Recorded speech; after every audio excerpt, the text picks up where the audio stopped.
잠깐 잘 쉬셨나요? 이제 오늘 앞 시간에까지 대상관계 이론 마치고요. 오늘은 융의 분석 심리학에 대해서 분석 심리학적 상담에 대해서 이제 살펴보도록 하겠습니다. 융은 이제 여러분들이 아시다시피 이제 프로이드의 황태자라고 불리웠죠. 프로이드의 황태자라고 불리웠고, 프로이드를 이제 계승할 만한 이제 그 사람이었죠. 그런데 이제 우리가 지금까지 쭉 살펴본 사람들을 보면 프로이드의 정신 분석을 통해서 상담을 시작을 했지만, 그 안에서 이제 하나씩 다시 자신의 다른 뿌리를 내리게 되는 것이죠. 자신의 다른 이론을 가지고 와서. 그래서 융도 마찬가지이죠. 이제 프로이드의 정신을 완전히 계승하는 듯 하였으나, 융도 이제 자신의 다른 이론들을 이제 발달시키게 됩니다. 이제 프로이드와 융은 이제 떼놓고 얘기하지 않고 거의 같이 이렇게 얘기를 하는데요. 어떤 면에서 이제 융과 프로이드가 차이가 있는가에 대해서 여러분들이 이 수업을 통해서 좀 비교 분석도 할 수 있었으면 좋겠습니다. 그러니까 이번 시간에는 이번 융의 분석 심리학에서 우리가 이제 살펴볼 내용들은 이제 융의 생애와 업적에 대해서 이제 살펴볼 거고요. 융의 생애와 업적은 어떠했을까에 대해서 이제 살펴보고요. 두 번째로 이제 인간관, 프로이드는 어떤 인간관을 가지고 있는가에 대해서 이제 살펴보고요. 세 번째로 융은 어떠한 개념을 가지고 있을까, 그리고 상담의 목표와 과정들, 그리고 상담의 기법들에는 어떤 것들이 있는가에 대해서 이제 융의 분석 심리학에 대해서 살펴보도록 하겠습니다. 자, 그럼 먼저 융과 프로이드의 주요 견해, 차이점에 대해서 이제 살펴보면요. 리비도의 역할은 어떻게 다른가, 그리고 성격에 영향을 미치는 힘의 방향, 그리고 무의식의 개념 정립, 이런 것들에 대해서 이제 한번 융과 프로이드의 차이점에 대해서 한번 살펴보도록 하겠습니다. 융은 리비도를 성뿐만이 아니라 다른 삶의 에너지를 포함한 정신적인 에너지로 봤다. 죄송합니다. 라는 것이 이제 리비도의 역할을 융은 이렇게 보았고요. 프로이드는 인간의 생물학적 성에 제한된 에너지로 이제 보았다라는 차이점이 있고요. 그리고 성격에 영향을 미치는 힘의 방향, 성격에 영향을 미치는 힘의 방향을 보면 인간의 성격은 과거의 사건들뿐만이 아니라 미래에 무엇을 열망하는가에 따라서 결정될 수 있다. 그러니까 미래의 지향적인 부분을 본 것이 이제 융이고요. 성격에 영향을 미치는 힘에 대해서. 프로이드는 어땠어요? 인간의 성격 구조는 과거의 사건이나 과거의 과정들에 의해서 결정된다 라고 해서 결정론적 인간관을 가지고 있었죠. 결정론적인 입장을 취하고 있었던 게 이제 프로이드이고, 칼 구스타브 융은 그것에 대해서 인간의 성격이라는 것이 한 사건에 머물러서 다 이루어지는 것이 아니라 미래에 내가 어떤 것들을 열망하는, 미래 지향적인 이제 적인 것들에 대해서 이제 결정된다 라고 이제 이야기를 하고 있습니다. 그리고 무의식의 개념을 정립하는 데 있어서 여기서 이제 크게 또 차이가 나는데요. 인류의 정신적인 문화 발달에 초점을 두고 집단 무의식이라는 개념을 도입하게 됩니다. 융은 집단 무의식이라는 개념을 도입해서 무의식의 범위를 이제 확장하게 되는 거죠. 근데 프로이드는 인간의 정신의 자각 구조에 초점을 맞춰서 무의식의 우리의 행동 반경이나 이러한 모든 행동들은 무의식에 의해서 지배를 받는다 라고 이야기를 했죠. 그래서 의식, 전의식, 무의식 이렇게 세 단계로 나눠서 이제 이야기를 했던 것이 이제 프로이드의 의식 세계의 주 개념이었죠. 그러니까 융과 프로이드는 이렇게 서로 다른 개념들을 가지고 차이점을 가지고 있었다라고 이야기할 수 있고요. 융이 프로이드의 무의식에 대해서 이제 프로이드의 무의식은 이제 환원주의적이고 심리 성적인 견해에 대해서 이제 반대했다라고 이제 이야기하고요. 프로이드가 그 초자연적인 것으로 여겼던 현상에 대해서 융은 크게 그 관심을 가졌죠. 초자연적인 것에 대해서 이제 융은 크게 관심을 갖게 된 거죠. 환원주의적인 것에 이제 그 반해서 프로이드의 환원적인 것에 반해서 이제 그 융은 그 다음에 일어나는 것들 이런 것들에 대해서 인간의 성격이나 뭐 이런 것들은 결정지어져서 하나로 설명할 수 없다 라고 이제 이야기를 하는 것이죠. 융은 그러니까 융은 그 이제 융의 생애를 살펴보면 융은 이제 융의 아버지는 이제 목사님이셨다라고 해요. 그 굉장히 좀 개혁주의 목사님이셨다라고 이야기하고요. 그 어머니는 그러니까 뭐랄까 융은 이제 그 자신이 이렇게 문제 있는 아이였다. 그래서 왜 문제가 있는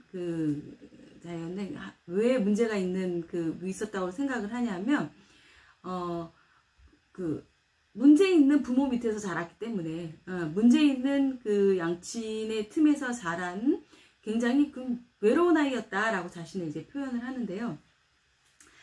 그 어머니는 지배하려 드는 성격이었고 어머니는 지배하려고 하는 사람이었고 아버지는 실패자라는 것에 대해서 생각하면서 종교적 신앙의 진실을 회의하며 많은 시간을 이제 보냈다라고 이제 이야기합니다. 그리고 그 아동기에 많은 시간을 꿈의 의미와 그의 경험했던 초자연적인 환상에 깊이 빠져서 보냈고요.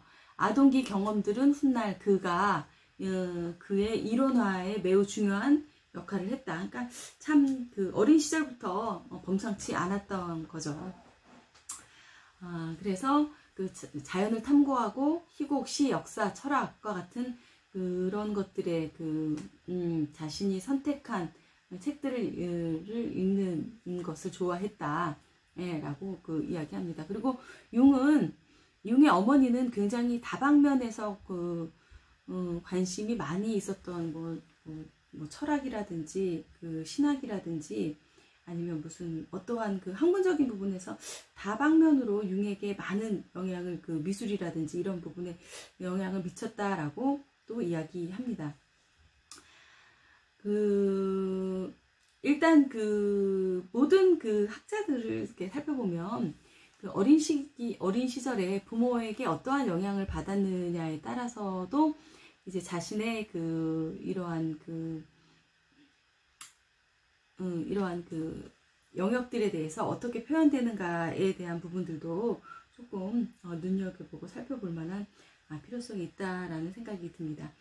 그래서 이제 융은 1875년에 이제 스위스 동부 캐스벨에서 이제 출생을 했고요. 1900년에 정신분석에 이제 관심을 갖게 돼서 이제 프로이드와의 1907년에 이제 만남을 갖게 됩니다. 그래서 이제 프로이드를 만남으로 인해서 프로이드와 굉장히 각별한 사이가 되죠. 프로이드와 각별한 사이가 되는데 그리고 국제정신분석학회 회장까지 하게 되죠. 그런데 이제 융은 이제 자신이 무의식적인 종교적 정신적 욕구를 포함해서 여러 종류의 욕구들을 지니고 있다라고 보는 거죠. 융의 무의식은 무의식이 종교적인 것들 그리고 정신적인 욕구를 모두 포함해서 여러 종류의 욕구들을 지니고 있다라고 이제 보는 거죠. 그래서 이제 융은 1912년, 13년 교재는 12년이라고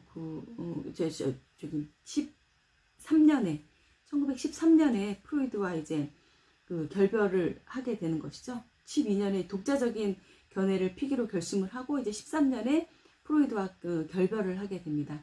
그래서 1914년에 자신만의 그 학문인 그 분석심리학이라고 칭해서 분석심리학을 이제 자신이 이제 그 순수한 이론, 자신의 순수한 이론 체계를 이렇게 확립하게 되고요. 분석심리학이라고.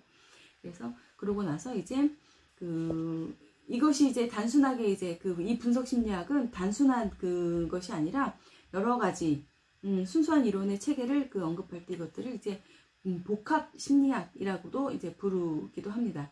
그래서 이 사람은 그 복합심리학이라는 용어 자체가 그 이론이 단순한 의식심리학 또는 모든 것이 단순히 본능적 요소의 결과로만 보는 프로이드 학파의 정신분석과 같은 다른 심리학 이론과 비교해서 지극히 복잡한 정신적 맥락에 관한 것이라는 점을 강조하기 위해서 이제 복합심리학이라는 이러한 용어도 이제 사용을 했다라고 이야기하고요.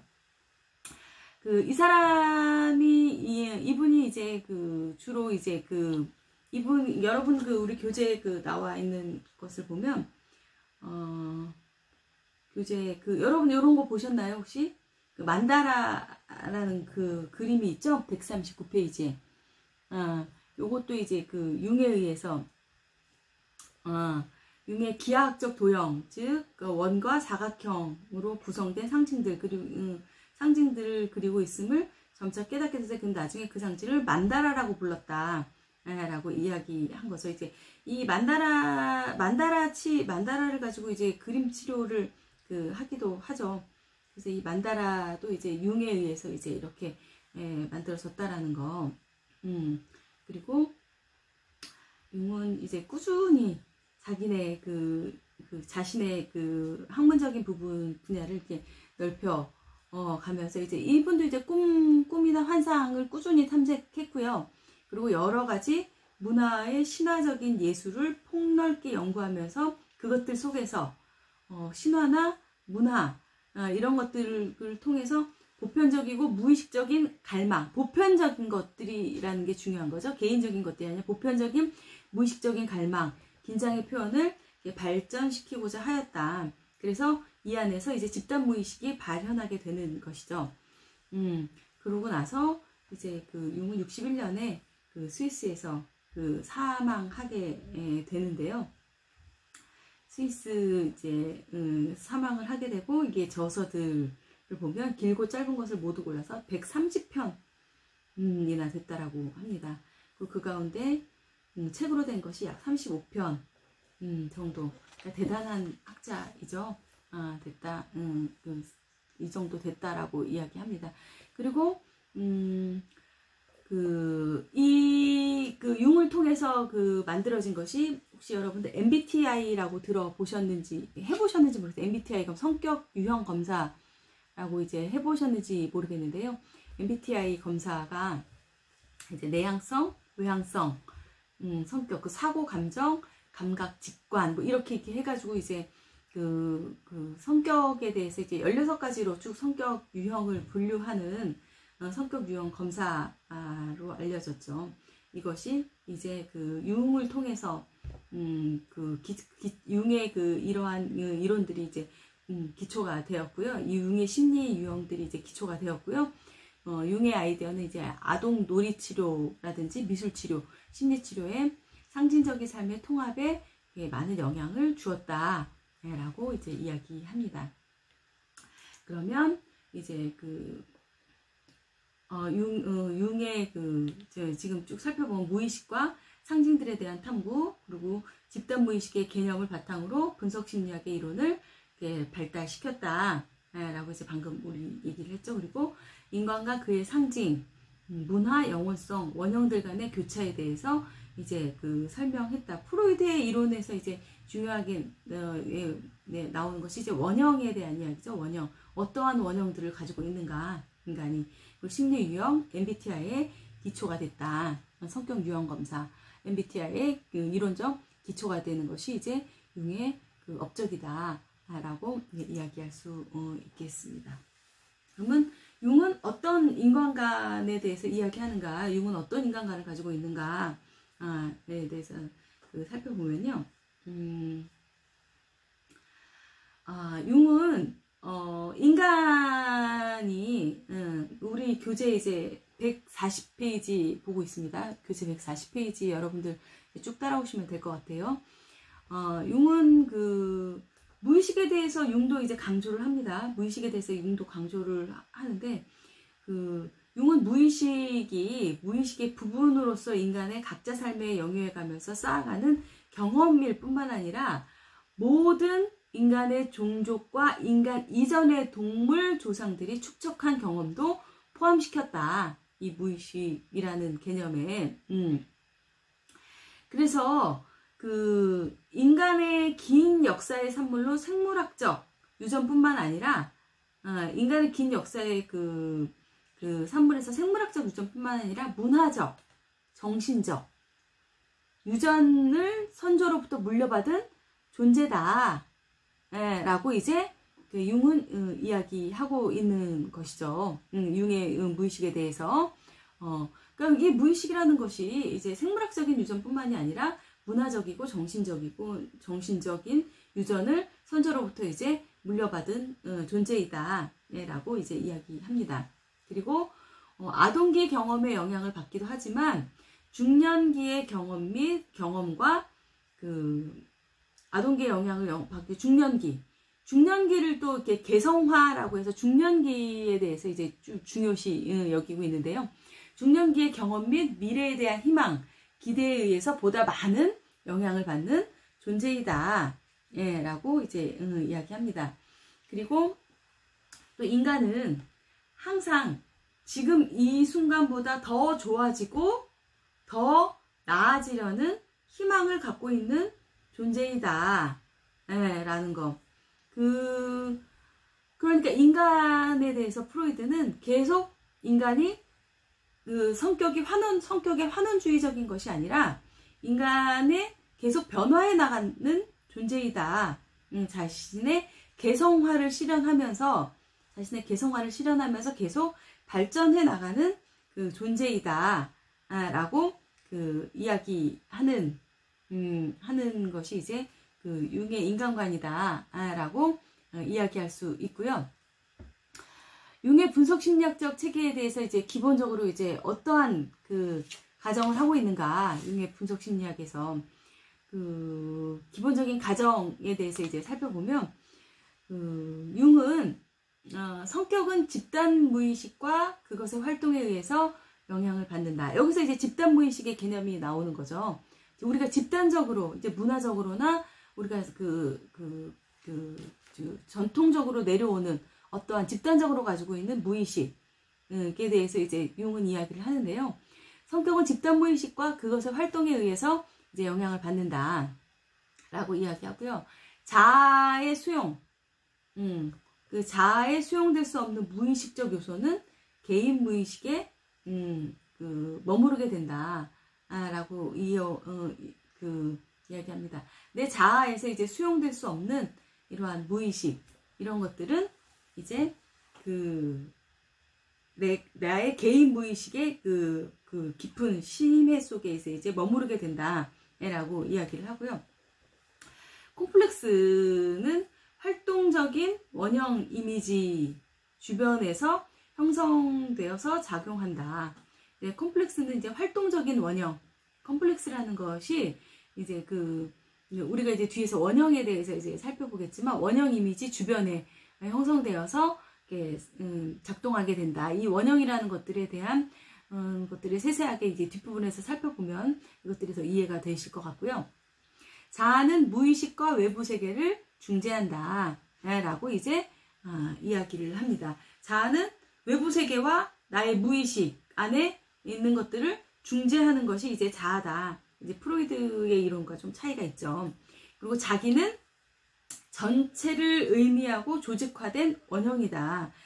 각가지 원형들의 조직화되어 있는 것이다. 이게 우리 이제 원형들에 대해서 살펴볼 거예요. 여러분 프로이드가 융이 말하는 이게 원형이라는 개념이 어떤 것들인가에 대해서 이제 우리가 뒤에서 한번 쭉 살펴볼 텐데요. 원형의 그 종류가 있죠. 원형의 그 4가지 종류 이런 것들에 대해서 이제 그 뒤에서 이제 살펴보도록 하겠고요. 원형은 집단무의식의 기관으로 이제 기능한다. 원형은 집단무의식의 기능으로 이제 그 기능을 한다라고 이제 여기서 이제 그 천천히 이렇게 살펴보고 그냥 넘어가고 뒤에서 세세하게 이제 한 가지씩 살펴보도록 하겠습니다. 그 무의식적인 내적 세계인 정신적 현실은 의식 세계처럼 중요하다라고 이야기하고요. 융의 심리학은 오이디푸스 시기의 갈등보다 그 이전의 중요한 경험, 그러니까 불안, 방어에 관심을 둔다. 오이디푸스 컴플렉스나 일렉트라 컴플렉스에 대해서 동일시를 통해서 자기를 확립해가고 통합해 나가는 것들에 대해서 이제 중요시 여겼지요. 프로이트는. 그런데 이제 그 융의 심리학에서는 오이디푸스 시기의 갈등보다 그 이전의 중요한 경험, 불안이나 방어에 이제 관심을 둔다. 그리고 그 성격의 성숙은 융은 성격의 성숙은 평생에 걸쳐서 이루어진다. 평생에 걸쳐서 이제 성격이라는 것이 형성되고 이루어진다. 라고 여러분은 어떻게 생각하세요? 성격이라는 것이 프로이드의 말대로 이제 그 6세 정도에 이제 결정된다. 라고 이야기를 하고 있죠. 그런데 여러분들은 이 성격이라는 것이 우리 그런 어떻게 생각을 하시는지 한번 생각을 해보세요. 성격이라는 것이 그때 그렇게 다 만들어지는 것일까? 아니면 성격이라는 것이 이렇게 융의 말대로 평생에 걸쳐서 이렇게 이루어지고 확립되는 것인가? 라는 것에 대해서 평생에 걸쳐서 이루어지고 생애 후반기에 개성화 과정에서 촉진될 수 있다. 개성화 과정이라는 것을 이제 또 뒤에서 살펴보도록 할게요. 그리고 자기 조절 체계인 정신은 건설적인 무의식적인 보상의 원리를 이용한다. 자기 조절 체계의 정신은 건설적인 무의식적인 보상을 받은 원리에 이용한다 라고 이야기하고요. 정상적 자기 방어와 병리적 자기 방어는 자기 조절적인 정신 내에서 갈등을 다루기 위해서 대립되는 힘이다.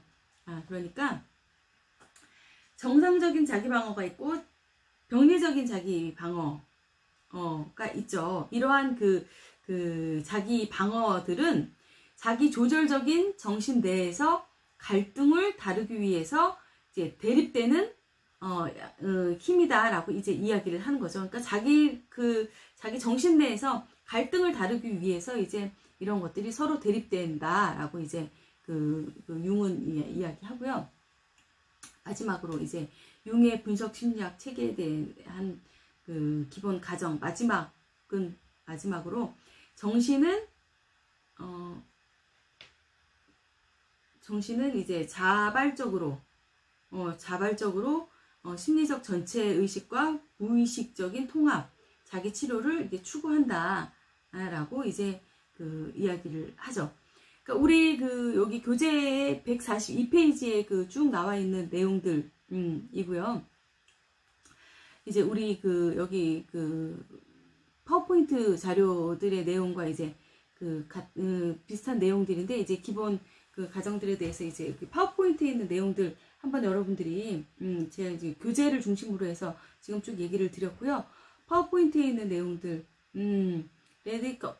같은 내용이지만 파워포인트에 있는 내용들 프로이드 융에 있어서 중요한 개념은 이제 개성화의 개념이고요.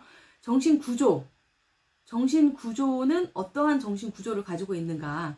그리고 융이 죄송해요. 자꾸 이제 프로이드라고 이야기를 해서 융은 이야기를 하고 있는 것이 이제 원형 이 원형들에 대해서 이제 쭉 하나하나 이렇게 설명을 하고 있는데 이 원형들은 어떤 것들이 있는가. 프로이드의 죄송합니다.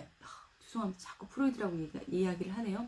융은 정신 구조나 이제 원형들에 대해서 이제 어떻게 이야기를 하는가, 이런 것들에 대해서 여러분들이 한번 쭉 살펴볼 수 있었으면 좋겠고요. 우리 이제 잠깐 쉬었다가 이번이 지금 이번 주차 마지막 수업이죠. 이번 주차 수업은 이제 분석심리학